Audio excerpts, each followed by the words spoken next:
Halo bos, selamat petang, saya Mr. Pang. Hari ini kita kedai pun ada kereta sampai. Ini stok baru. Tahun 2013. BMW 320i. Lepas tu ini spotlight lah. Okey.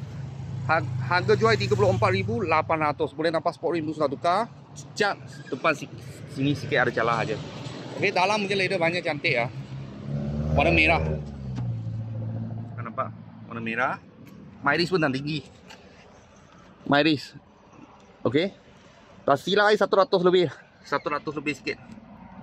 Lepas tu itu dari saya sudah try dia punya player, touchscreen player. Dulu punya owner sudah tukar.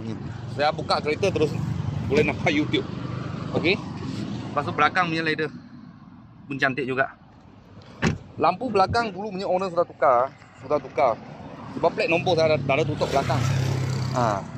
Sebab saya boleh tunjuk depan dengan body dengan dalam. Harga jual 34,800. Kalau bos-bos dan kawan-kawan semua tengah cari satu BMW 320i ya. Spotlight punya. Dalam warna merah.